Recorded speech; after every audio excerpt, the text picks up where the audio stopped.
Well, it's a particular pleasure for me to welcome the Right Honourable Keir Starmer to RUSI today. RUSI is, of course, an independent think tank which has no views on the merits or otherwise of the process which the United Kingdom is now about to go through in relation to Brexit. But we do take a lot of interest in issues which are of great and grave importance for Britain's defence, security and place in the world.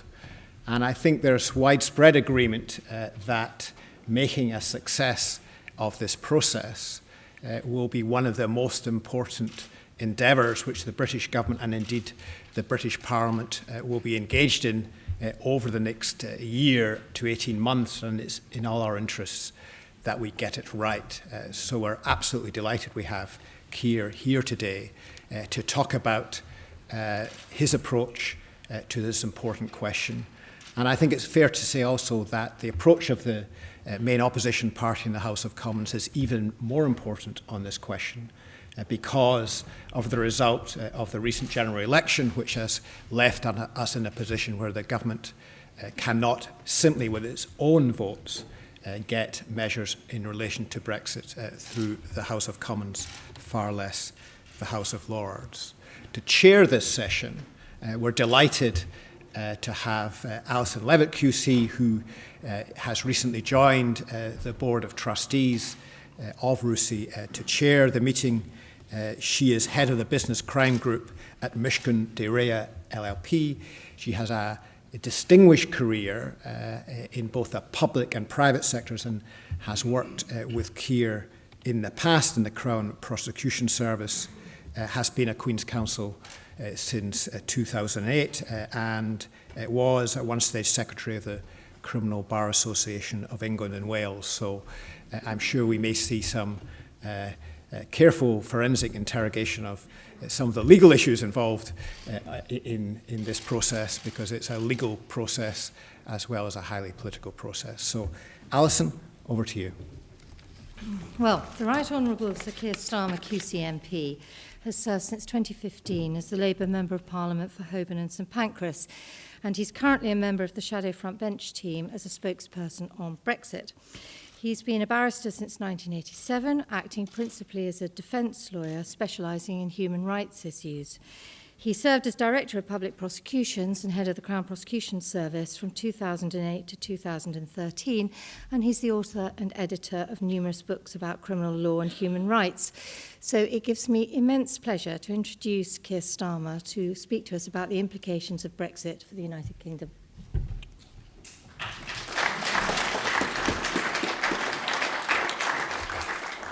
Well, thank you very much to RUSI for inviting me to give this lecture this afternoon, and thank you very much to Alison for that introduction.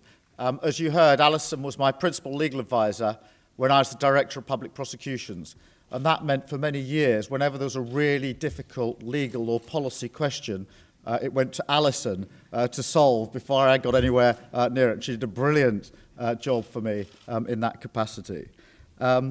The implications for Brexit towards a progressive partnership.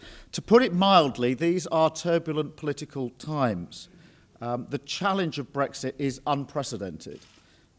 Certainly, when I decided to stand as an MP just 2.5 short years ago, the idea that I'd be standing here at RUSI addressing you about the implications of Brexit as the Shadow Secretary of State for exiting the EU were far, far beyond my contemplation. A lot's obviously happened in that short 2.5 years that I have been in politics, and I am predicting that a lot is going to happen in the next few years. So today I just wanted to set out 6 main themes indicating how Labour would deliver a progressive future partnership with the EU. The first theme or proposition is this, and I think it's pretty uncontroversial. The Brexit negotiations are at a critical stage already. The negotiations are not going well, and that again is not a controversial statement. It's now 8 months since Article 50 was triggered. It's 17 months since the referendum, and perhaps the most important date it's 16 months until the expiry of the Article 50 notification. Yet there's no agreement yet on any of the Phase 1 issues.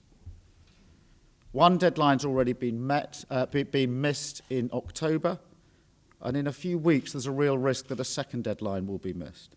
And we've now got a familiar pattern, a sort of groundhog pattern, or Groundhog Day as I described it in Parliament the other day.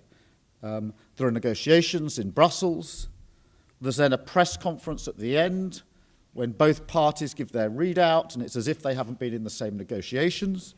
They then all immediately brief the press for the next few days before David Davis comes to the House of Commons to try and reassure Parliament that there's been progress, and Parliament isn't reassured. And we've been through that cycle a number of times now. It's a bad habit.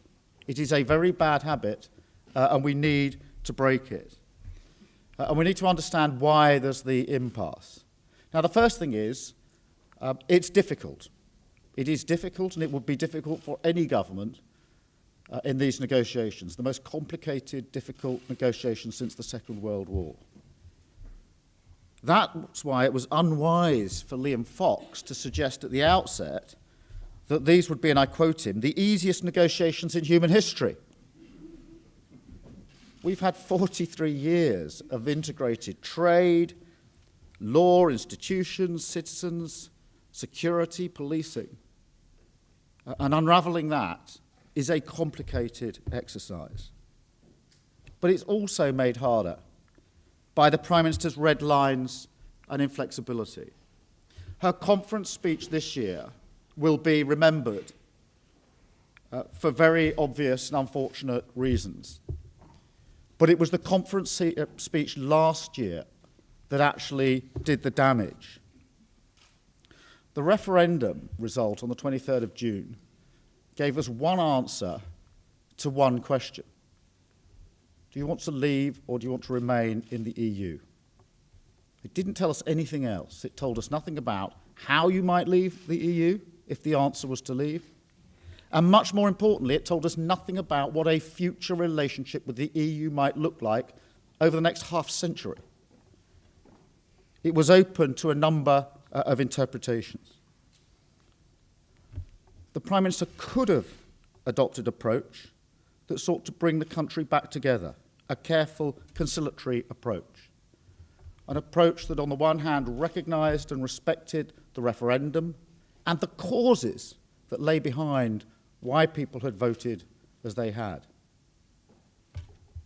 But also an approach that respected the 48% and what they voted for. And I think over the months since the referendum, there's been a growing anxiety amongst those that voted to remain, that somehow they're being treated as if they're written out of their own future, that what they care about doesn't count for the next generation. But the Prime Minister didn't adopt that approach at her 2016 conference.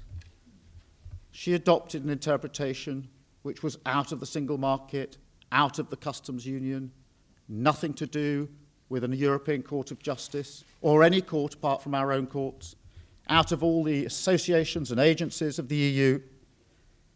And she used that phrase, and I quote, "If you're a citizen of the world, you're a citizen of nowhere." That was an extreme interpretation of the question that was posed on the 23rd of June last year. It's about as extreme as you could possibly have got.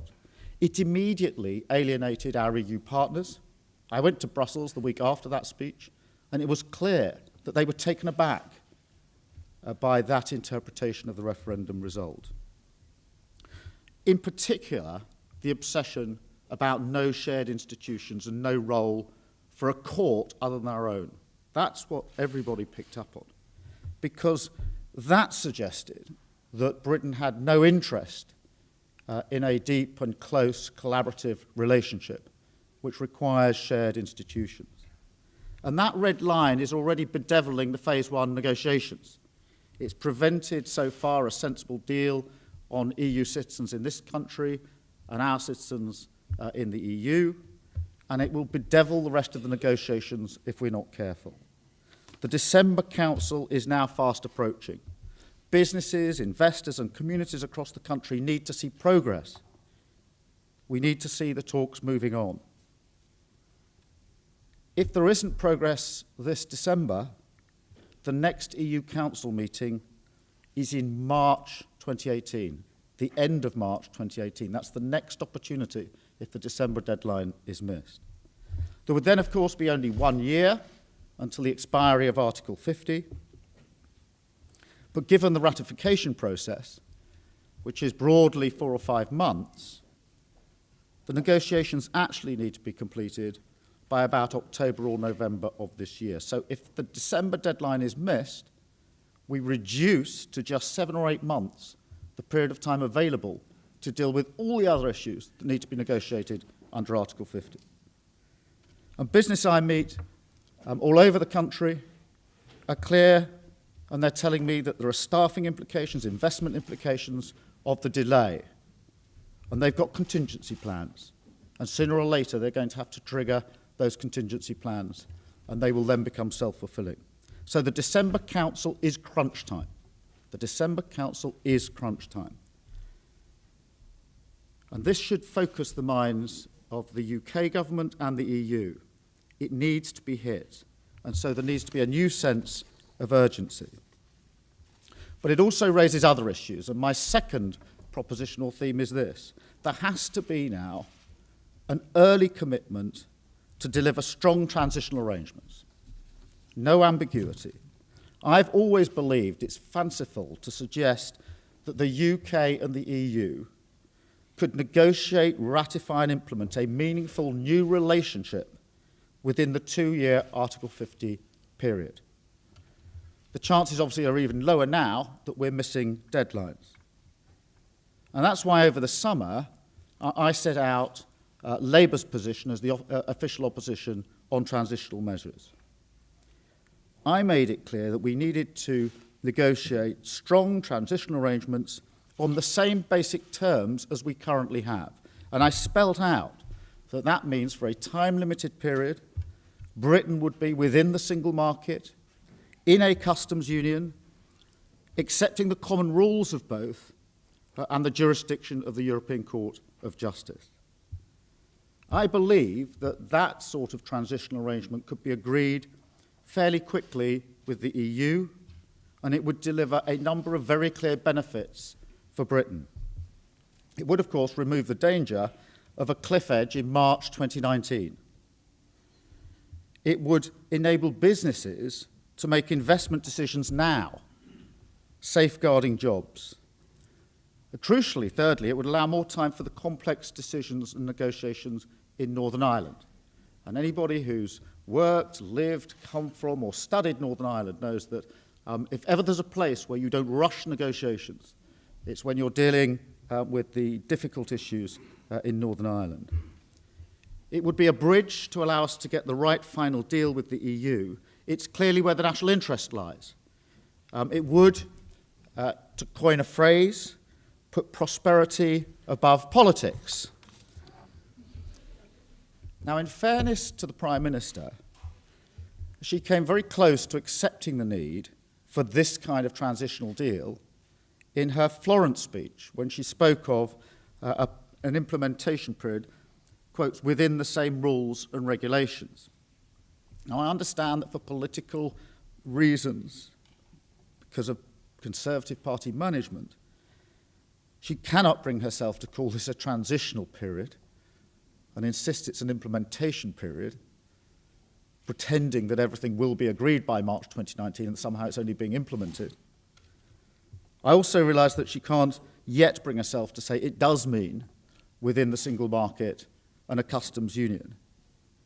But she took a step forward in Florence, and that's why it was disappointing that there was a step back this week in Parliament. As you may have seen, the withdrawal bill is in the committee stage in Parliament. We're looking at amendments to the bill, and we tabled amendments this week which would have legislated for a transitional period on the same terms as now, including the European Court of Justice. The government voted against it. And it did more than that. It laid down amendments, gimmick amendments, fixing the date of exit day on the face of the statute. That actually would tie the Prime Minister's hands rather than help her in the negotiations and remove flexibility. Anyone who's ever negotiated knows that you need flexibility to get the right deal. It means that the government's now in the absurd position of being legally required to exit the EU at 11 o'clock at night on the 29th of March 2019, even if no deal's been reached, or just a few more hours or days are needed to help deliver the right deal for Britain. It's demonstrably not in the public interest. But it's aimed, as ever, at narrow party interest and management. But reading the papers today and looking at the debate we had in the week, it looks as though the gimmick is so obvious that the government is now in real trouble of being outvoted on its own amendment and having either to embarrassingly take it back its own amendment or amend its own amendment. And that brings me to a third point that I want to address and that we don't talk about enough. And that is the need for a rounded and considered debate over Brexit. The debate this week in Parliament over Brexit has highlighted a wider issue that's plagued discussion of our relationship with Europe for years. And that's the polarisation and division in the debate itself. The ability or space to make rational argument is all but squeezed out. And in some respects, the government's no longer willing or able to discuss some of the difficult issues. My experience in the job I'm now in is that the government would rather press on with deficient legislation than accept entirely reasonable points being made by the opposition. And that's compounded by some of the coverage in the media. We all saw the headlines on Wednesday where Conservative MPs were pictured and branded as mutineers. And that reminded me of the headlines and front pages last year, where our judges were branded as enemies of the people for upholding the law and making sure that Parliament had a vote on Article 50. And I was also reminded that when the Prime Minister called the unnecessary election that she called earlier this year, she was urged to, and I quote, crush the Brexit saboteurs. That environment, that squeezing out of rationality, comes at the worst time in our history. Brexit's complicated, legally, politically, economically. It raises profound questions about our place in the world, who we align with, how our economy and society might change. For 4 decades, our economy, law, social model, etc., has been inextricably linked to the EU. Our foreign and security policy has been based on the dual props of a transatlantic alliance and our membership of the EU. The overwhelming majority of the Labour Party and successive Conservative parties have accepted that. Post-referendum, we need to rethink and reflect on those assumptions and find our role in a rapidly changing world. That means we need time for careful consideration. We need to avoid quick and apparently easy answers. But in interviews, we're all expected to give 5-second yes-no answers. I've had numerous interviews where I must just say yes-no, as if we're speed dating. Single market, yes-no. Customs Union, yes-no. European Court of Justice, yes-no. Norway, Canada, Switzerland, which one? Any attempt at nuance, any attempt to pause and say, it's complicated, there's more to it than that yes-no answer, is seen as dodging the question. It makes for very good TV, but it shuts down the space for considered argument and to debate the implications. We shouldn't be in a hurry to close off the options. In my view, that's one of the main mistakes the Prime Minister has made. She gave 5-second answers a year ago in her conference speech. No to the single market, no to the customs union, no to any future role of the European Court of Justice, no to anything with European in its title. 10 months on, those answers don't seem so clever. She ruled out options before the negotiations had even begun. and created divides that could have been avoided. And that's why I've always said the focus of the debate should be on the outcomes, not on the models used to get there. And Labour would start the negotiations with options back on the table, including remaining within a customs union, subject, of course, to the negotiations, including a changed relationship with the single market, including a new role for the European Court of Justice or an independent court to oversee future EU-UK relationships. I accept this is a harder argument to make. But on the complex issues facing us, we shouldn't settle for quick and easy solutions. That brings me to my fourth point. Brexit is not taking place against a static backdrop. We need to appreciate the wide economic and political currents that are flowing across the whole of Europe and the wider world in these years. Brexit's not happening on a static backdrop. Britain, of course, is changing, but so are the EU 27 and the EEA 30 if you add in the EFTA countries. The global economy and technology are changing. Politics is changing with the rise of populist, frequently anti-EU parties across Europe. If I'd been delivering this speech a year ago, our discussion about what was happening in Europe before the French elections and German elections would have been very different in terms of what we thought might be possible. The referendum itself was about change. Our response has to recognise this. The EU's history, if you study from the end of the Second World War through the various entities that ended up with the EU, is one of constant change and adaptation to the circumstances as they change. The EU isn't a monolith in the way that Brexiteers would suggest. Last week I was in Norway and in Sweden. And in Norway, they were at pains to remind me that the EEA came about at a particular moment in history, just after the fall of the Berlin Wall, and for particular reasons. It wasn't a predetermined or fixed relationship, but it was a relationship against a changing political and historical background, where the then EFTA countries and the then EU countries came together in the mid-90s because of the circumstances they then faced. EFTA itself, European Free Trade Association, goes back 47 years. It's gone from 7 members, including obviously at one time the UK, to 9 members in 1961, and now back down to 4. 3 of those 4 are in the EEA, but one of them, Switzerland, is not. Over the same period, the EU, obviously in earlier incarnations, had evolved from a 6-state union to one that now spans 28 countries and 500 million people. All of this changes all of the time. Dynamics have changed.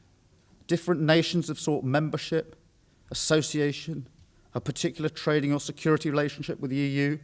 Different solutions have been found, solutions that fit specific needs of the countries involved. Ukraine Association Agreement is unique. The accession states such as Serbia and Montenegro, different again, or Turkey with its customs union arrangement. And that's why in the end, I believe it's highly likely that our new relationship with the EU will not be an off-the-shelf, ready-made model that worked for another country. It's far more likely to be a unique arrangement, one that works for both sides and recognises the particular circumstances that we find ourselves in. And we need to start thinking about that relationship not as one that might fit the next few years, 5, 6, 7 years, but one that will survive for as long as the current relationship, that will survive for decades. That's why we need to avoid short-termism and quick fixes. Better to get the right deal than a quick deal. And that then brings me to my 5th theme or proposition, which is that our future relationship with the EU needs to be guided by our values, our core values. not just Labour values, but what I believe are British values. And let me start with the most obvious, internationalism. That I even have to say that in 2017 tells us where we've got to in relation to our country and our future. Internationalism. A belief that Britain is at its best when it reaches out to Europe and the rest of the world, rather than turning in on itself. Values of cooperation and collaboration. A belief that we face the challenges of the world better when we do it together, and that we take advantages of the opportunities when we do it together. Our unflinching commitment to protect fundamentals that make us proud of Britain. Human rights, workplace rights, our environment, and adherence to the rule of law respected across the world. A belief that our economy and broader society should be based on principles of fairness, equality, and social justice. And that Britain should not prosper through deregulation and a sort of race to the bottom. They're the values that have helped Britain carry influence across the world, as it undoubtedly has done. As we exit the EU, there's no reason to abandon those core beliefs. In fact, they should drive everything that we do. I increasingly worry about these values in a way I haven't done in my adult professional life. I thought they were a given. I thought they didn't need to be argued about anymore. I increasingly worry that we are becoming a more inward-looking country, less appealing to international investment and global migration, less confident somehow of our values, less certain of our place in the world, less able to exert influence on the global stage. I don't believe that's inevitable. It is a result of the choices that have thus far been taken. We need to be guided by different values and reassert what we believe in. Let me be a little bit more specific as I come to point 6. And I've called this the level playing field, because this, in the end, is at the heart of much of the discussion. One of the key issues facing any UK government concerns our future regulatory alignment or not with the EU. In short, the question of whether Britain wants to stay on a level playing field with our EU partners or walk off. The Conservative Party and the Cabinet are split down the middle on this question, not by a matter of degree or nuance, but fundamentally. Because a decision on our future regulatory alignment, who thought we'd be using those phrases 2 or 3 years ago, but the decision on regulatory alignment leads to a decision about what Brexit means and leads to a decision about what sort of Britain we want in the future and what our place in the world will be. Some, I've fairly or unfairly branded them fantasy Brexiteers, campaigned for Brexit precisely because they believe it is a road to a deregulated, low-tax, ultra-free market society. That was the ideological reason for campaigning as they did. And we have to understand that and respect it. That is their view. That Britain can somehow reposition itself away from European nations with their European-style economies and their social provision and regulatory systems. And that we can cut corporate taxes, slashing them, lower workers' protection, environmental protection and trade standards, and thus become more competitive in the global world. That's why, during the campaign, when we go back and reread what was said, that's why Priti Patel spoke during the campaign of wanting to, in her words, halve the burdens of EU social and employment legislation. That's why Boris Johnson described, and I quote, "The weight of employment regulation is backbreaking." And Liam Fox and others have advanced the argument that we should break away from the European social model that we've operated since the war in order to give the UK a free hand in trade negotiations. It's a stark position. It's a genuinely held belief. of those that hold that view. Others in the Conservative Party reject that approach and want a close relationship with the EU in the future. To continue to be, in the words of Philip Hammond, and I quote him, Philip Hammond, a recognisably European-style economy with European-style taxation systems, European-style regulation systems, and in the mainstream of European economic and social thinking. Different description about a different Britain. This conflict remains unresolved, but it explains in part why the Prime Minister remains in office. A leadership challenge would expose that fundamental split, and nobody can say with certainty how it would end. And this uncertainty is impacting on the negotiation. There's no doubt about that. That's why last week Michel Barnier felt compelled to ask, and I'm going to quote him in full because what he's asking, I think, is so important about the Britain that we want to live in.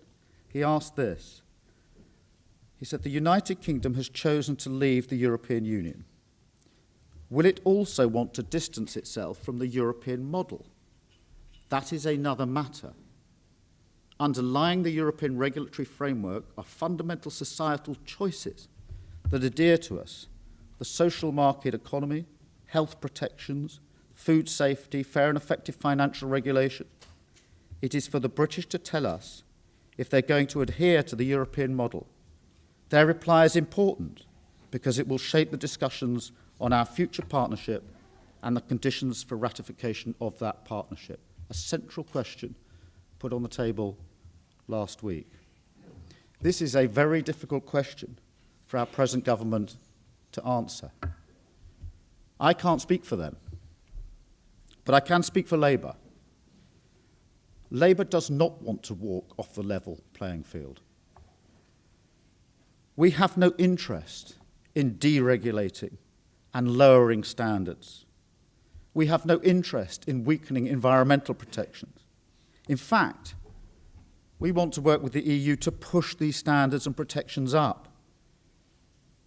We want to work with our partners to make sure our tax system is fair and to clamp down on tax avoidance and evasion.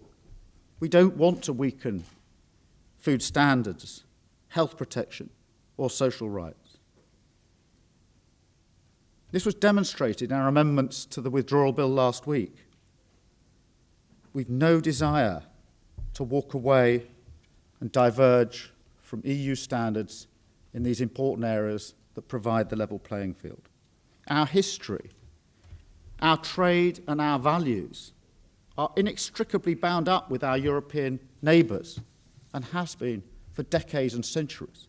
Our future will be inextricably bound up with our European neighbours.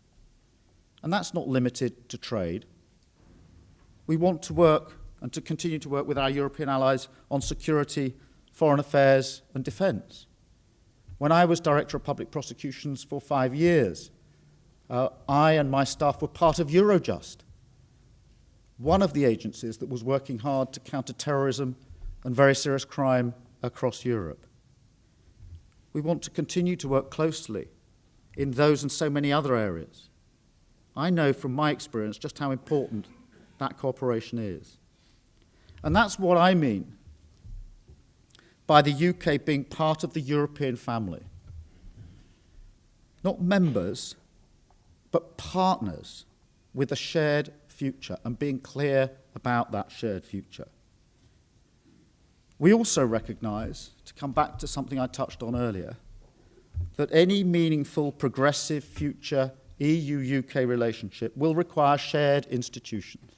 The closer you get in terms of rules and the relationship, comprehensive relationship as the Prime Minister puts it, the more you need shared institutions. Now, shared institutions have had a hard time from this government, but we need a reality check. In her Florence speech, the Prime Minister said she didn't want an EEA-style, Norway-style agreement, but she wanted something better than the Canada model.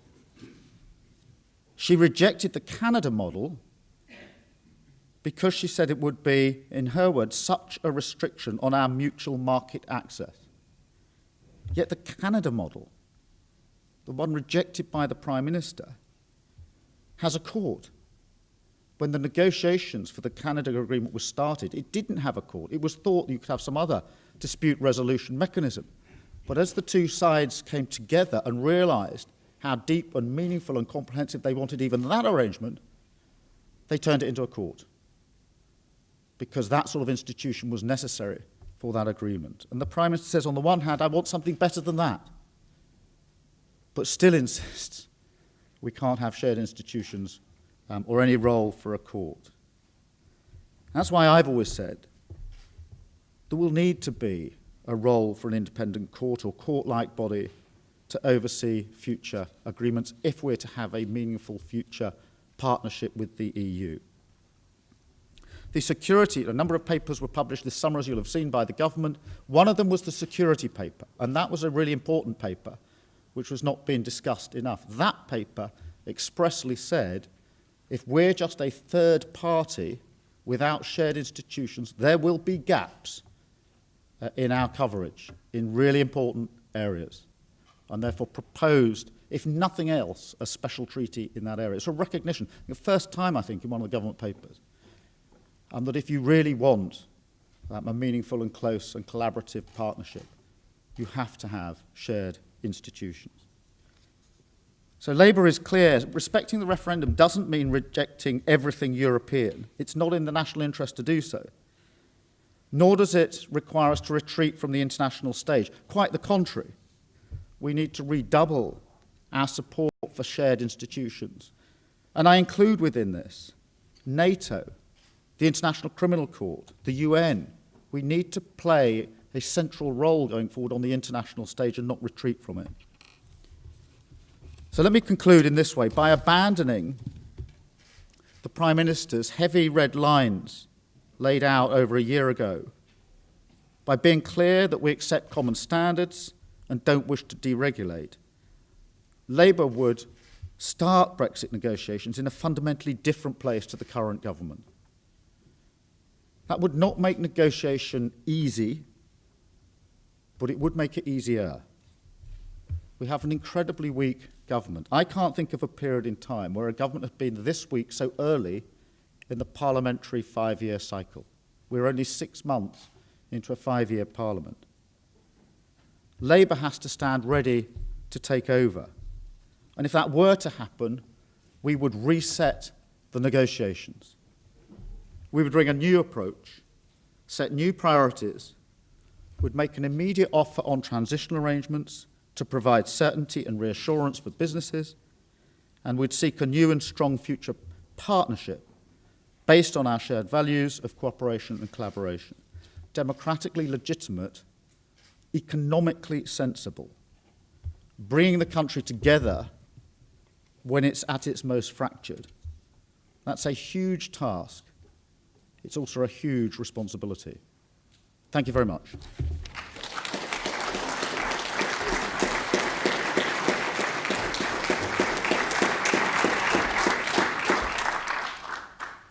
Questions now. Can I remind everybody that the questions are on the record and will be on camera as well?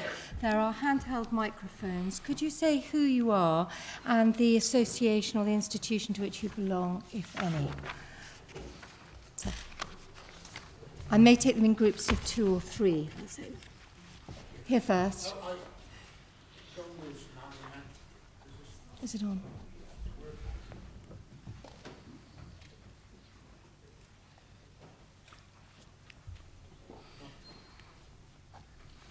It's not working. It's not working. Ah, now it is. John Wilson, a member of this institute and a journalist. A very good speech, if I may say so, Sir Keir. Mao Zedong, when asked about the French Revolution and whether it had been a success, said, too soon to say. When will we know whether Brexit has been a success for this country? I'll take another couple at the same time. One over there. Dominic Dudley, a member of RUSI as well. I want to ask you about Northern Ireland. The Irish government has accused the British government of being guilty of wishful thinking in how it might resolve the border question. What sort of thinking has Labour got on this issue, and any sort of practical ways of dealing with the problems it throws up? Let's do this, do you know? Let me deal with those two.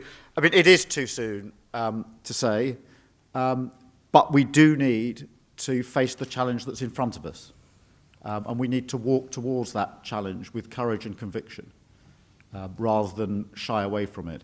And for the opposition, that throws up some really important questions about our role, because on the one hand, the opposition must challenge the government. It's really important that we do that. It's really important for you and for the country. My own experience of leadership and my observation of other people's leadership is that the best decisions that are made are the ones that were genuinely challenged, and the worst decisions are the ones which weren't challenged in any field. So the opposition must challenge in that way. But we also have to act in the national interest.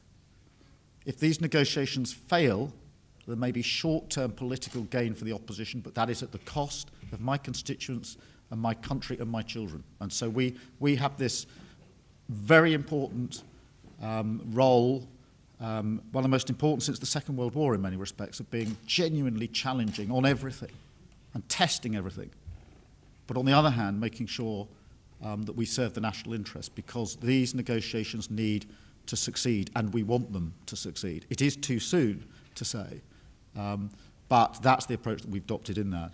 So far as Northern Ireland is concerned, I mean, Northern Ireland is a particularly difficult question for very obvious reasons which people will understand.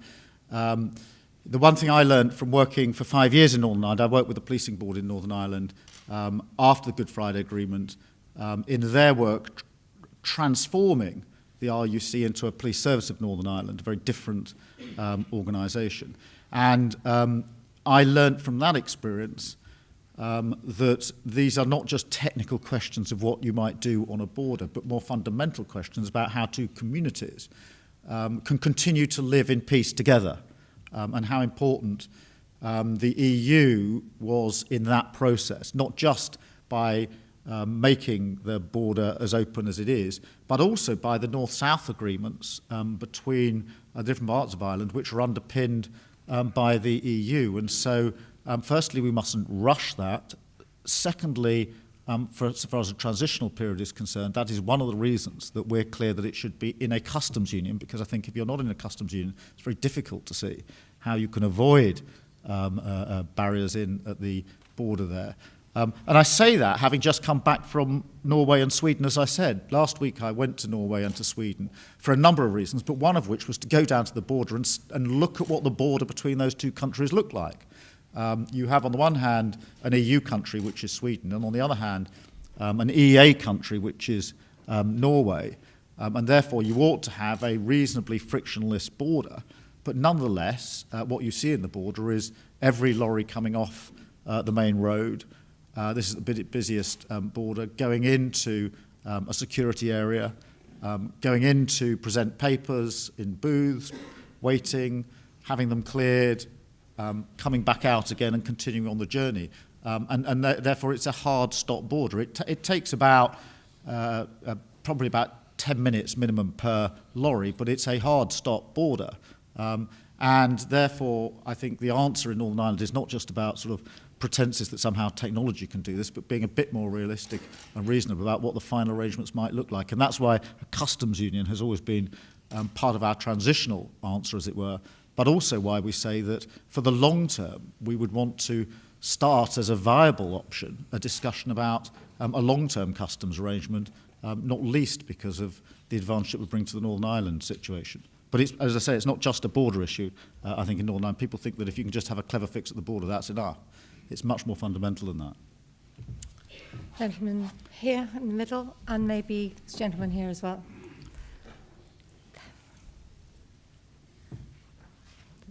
No, behind you, behind you.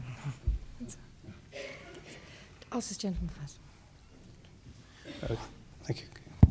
Graham Birchall, I'm also an independent member of the RUSI.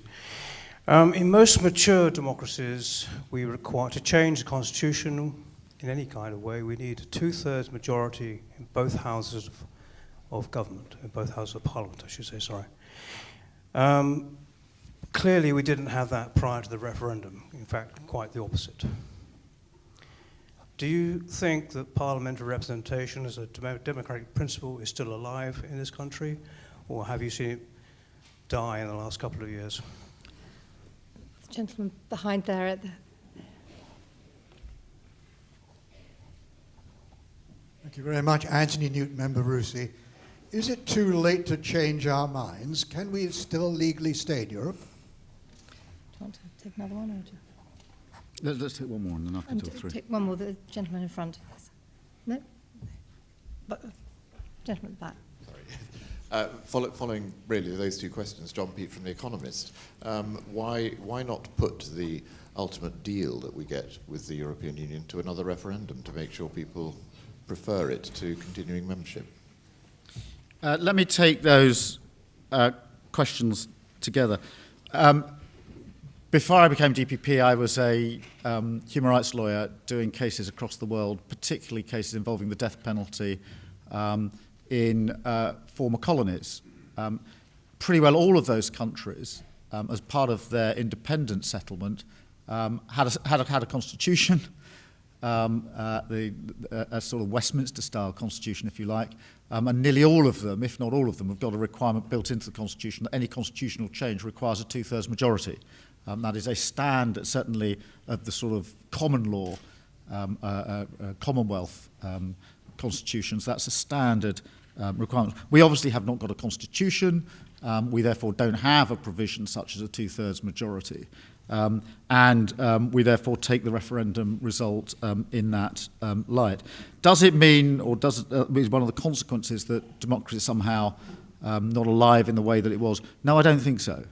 And I think it's really important for us to make that clear. I mean, many people in this room, like me, will have worked in very many other countries across the world.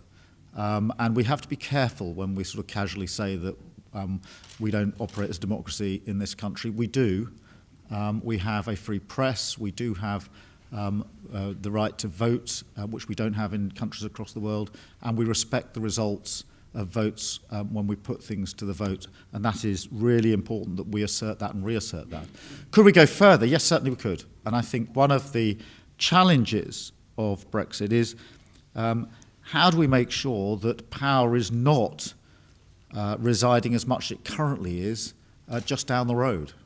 I think that question, take back control, was it to some extent all about, do I have enough influence over my own life? Can decisions be made closer to me that I can actually influence? And I, for one, would be up for a discussion about how you genuinely devolve more power to closer to people, whether it's by institutions such as mayors and local governments, or whether it's even into the workplace. But I think there needs to be a sense that we look again at how democracy works in all its facets. Is it too late? Couldn't we have a second referendum? We know the ultimate deal. On my best guess, the ultimate deal won't be known until the end of the transitional arrangements, and therefore, assuming they may be 2 years or more, 2021. And I understand the reason people asked for a second referendum, because there was a sense that whilst, as it were, being in was pretty clearly defined, being out wasn't so clearly defined, and that allowed all sorts of things to be said, which will not materialise, not least the £350 million on the side of a big red bus. So I understand why people are... But we do have to appreciate it. But by 2021, we will have been out of the EU for 2 years. Therefore, the argument you can simply have another referendum runs immediately into that problem. Then there's the question of what the public really wants and what the mood is. And I think all of the polls so far seem to indicate that people are pretty much in the same position as they were on the 23rd of June last year. But I think there is one further thing I want to say about this, because it comes up quite understandably as a question on a number of occasions. And that is, I think, if you're a political party that aspires to govern, you have got to walk towards the challenge, which is what does a new partnership with the EU look like? And if all you concentrate on is trying to rub out yesterday, you are not focusing on tomorrow. And I think that's an abdication of our responsibility. Sir?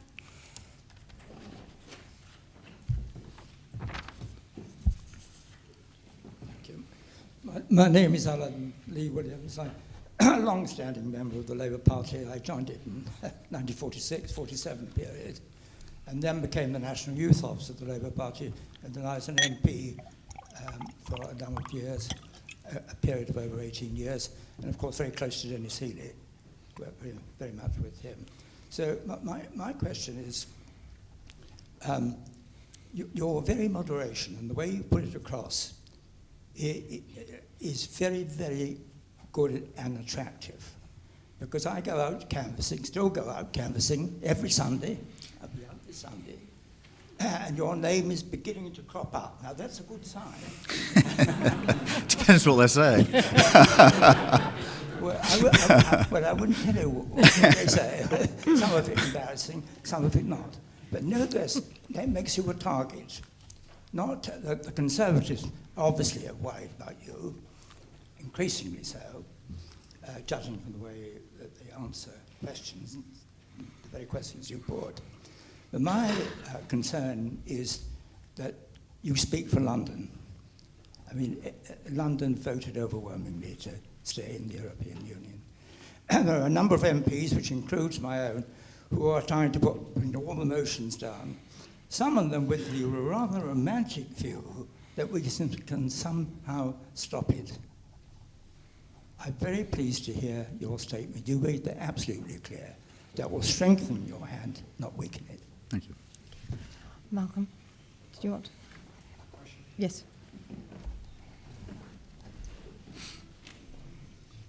Thank you for the excellent presentation. I wonder whether I could tease you out a little bit more about your statement that we will require institutions as well as arrangements if we want to have a close partnership with the European Union, particularly in relation to foreign and security policy. What does that mean? I mean, we're in a world, I think, where size does matter, where we have a China that's rapidly becoming more powerful and a United States which perhaps is less predictable than it has been for some period, therefore I think there's a strong case for us cooperating strongly in foreign policy with our European neighbours. But we will be outside the European Union. We will presumably therefore be outside the machinery for foreign and security policy cooperation that the European Union has created. How can you have another institutional arrangement on top of EU institutional arrangements which allow us to cooperate on policy towards Russia or Iran or China or whatever it might be? This gentleman and then this gentleman, please. Thank you. Is that working? Yes. Seems to be. You mentioned the possibility that if the Labour Party was to become the party of government, you would look to reset the negotiations, reset the discussion with Parliament, with the EU. From the contact you've had with other European nations and with the Commission, with the institutions in Brussels, how do you feel that would be responded to by our European partners? And how do you see their response might help to take the process forward? I'll start this gentleman as well. Yeah. Thank you. James Glancy, I'm a member of RUSI. Jeremy Corbyn and Labour lost the election this year. This government clearly is in crisis and lacking leadership, and yet Jeremy Corbyn is barely ahead in the polls. When is it time that you have a new leadership election and choose a new Labour leader? Thank you. Let me deal with Alan's question because I think it's really important that we appreciate the different views across the UK on Brexit and all things Brexit. And it sweeps up slightly the penultimate question. Since I've been in the post I've been in with my shadow team, we've had three parts to our operation, if you like. We've got the parliamentary part, which is doing the work down the road on all the legislation, asking questions of David Davis, pressing him for the impact assessments that we hope we'll be seeing pretty soon, etc., etc. And there's a lot of work done there. But I've also made sure that I'm out across the UK all of the time. I am very conscious of the fact that I live in Kentish Town in London, and that issues like immigration simply don't come up that often when we canvass in Camden, but they come up a lot whenever you move out of London, and therefore, for example, in the general election, I think I campaigned in about 40 or 50 different seats across the country. When I was doing the shadow immigration role, I was out of London all of the time in different constituencies, and in this role, I see it as really important for me to be out of London, talking to different communities, businesses, trade unions, party members, members of the public, across the country, because it is very differently felt. And just to give a sort of a very practical example of that, because we had a by-election in Stoke, I went to Stoke a number of times on behalf of the Labour Party. I was fascinated to see how brilliantly the potteries and the ceramics businesses have turned around in recent years. If you haven't been up in that area for a while, go and have a look at the brilliant work they're doing with fantastic new facilities. And I'm just fascinated walking around the factories, talking to them about how they're doing that. And I've sort of been adopted now by the ceramics businesses in Stoke, and so I go up there not infrequently. But I get on the train to go there in Euston, which is in my constituency, which voted 75% to stay in the EU. I get off the train about 60 minutes later in Stoke, in a city that voted 75% to leave. And there are strong views in both communities about why they did what they did. And that's why I've always had no truck with those that argue that people were somehow fooled by the referendum. It's hugely disrespectful of people who voted, in my view, according to what they thought was right for them, their families, and their communities. And we need to properly understand what lay behind that vote, because that's part of the answer. And on the one hand, we have to get the best deal we can with the EU, and that's what I've been talking about. But we also need to think about what is wrong with Britain that led so many people to answer what in the end turned out to be a question of what do you think Britain is delivering for you, why they said no. And that, I think, is about employment, it's about industrialisation, it's about not having a strategy, it's about a perception that the regions are not treated as well as London is treated. It's about a disconnect between politics and people, profound questions that we need to answer, and any party that aspires to government needs to have answers to those questions, as well as answers to the questions, what are you going to negotiate if you get to negotiate in Brussels? Let me then go to the question of security and new institutions, etc. I mean, the first thing I'd say about this is that we have to strive to find a way to continue to be in, or as good as in, some of the agencies that already exist. Europol and Eurojust are the ones that I'm most familiar with. But there are others. Euratom, obviously, is another one. These are agencies that have worked very well in the national interest, and it is vital that we stay as close as we possibly can to them. And that's why the hard red line on the European Court of Justice is the wrong approach, because to get the flexibility to be operating in those agencies, you might need in some cases to accept jurisdiction of the European Court of Justice or some other body, which is exactly what the security paper that the government put out over the summer effectively accepted. They are too valuable simply for us to walk away from them. I mean, it's very obvious what goes on in those bodies, and I've done it myself. We share high-level intelligence about suspected terrorist plots, and we agree how they're going to be intercepted, in what countries, at what time. If you arrest someone at 6 a.m. in one country and 6:05 in the next country, the person at 6:05 won't be there. And then you need arrangements to extradite people to the right country, etc., etc. We've got to stay in that and part of that. And that's really what I mean, but as well as making sure that we're an influential voice. One of the things that was clear to me when I was Director of Public Prosecutions was that when it came to very serious crime and terrorism and how we combat it, people looked to me and to other leaders in the security and intelligence services in this country for answers, because the UK was a leading voice, a voice to be listened to. And my big worry at the moment is that we are not providing that voice at the moment. We must continue to do it. So far as, what do those on the other side of the table make of all of this? third limb of the work that my team's done, so we do the parliamentary work, we get across the UK. The third limb is being out in Brussels and across the other EU countries all of the time.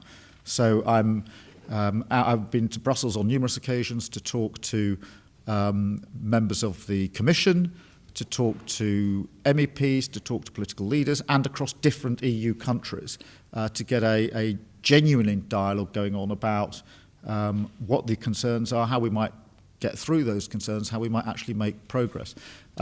None of that is done, I make this clear from the start, with a view to undermining the government's position for the reason I set out earlier.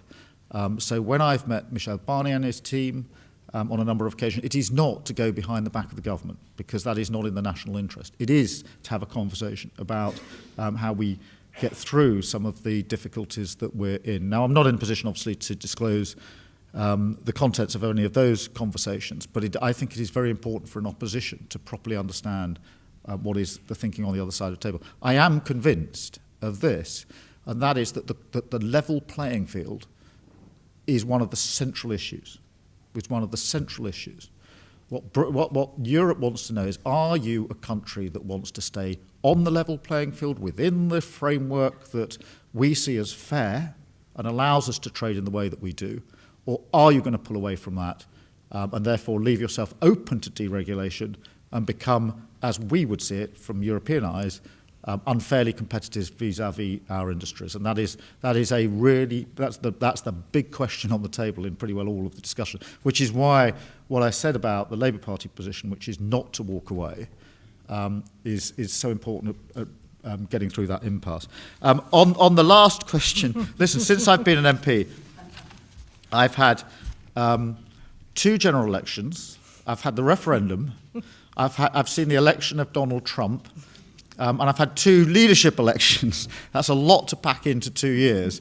And I think the one thing I would say is that Jeremy Corbyn ran a very good campaign this year, very much against the odds in many respects, that has changed the politics of where we are now. We didn't win, and I've said to everyone in our party, the step up from where we were to where we got to in this election is no less than the step up we need from where we are to winning the next election. But that doesn't involve a change of leadership. That involves the party being united, and the party is united very much, particularly on this Brexit issue. There are disagreements about how we might get to where we need to get to, but there's no fundamental disagreement about what sort of Britain we want, and that's the most important thing, I think, for our party just at the moment. I know there are other people who want to ask questions, but I think we've run out of time. Have we run out of time, Martin? Yeah, I fear so. Can I tell you that the next RUSI event is Wednesday, the 22nd of November at 10:30, which is a conversation with the retired General David Petraeus, who is the Senior Vice President here at RUSI, speaking on current global security challenges. But in the meantime, can I ask you all to join me with thanking Keir Starmer very much? Thank you.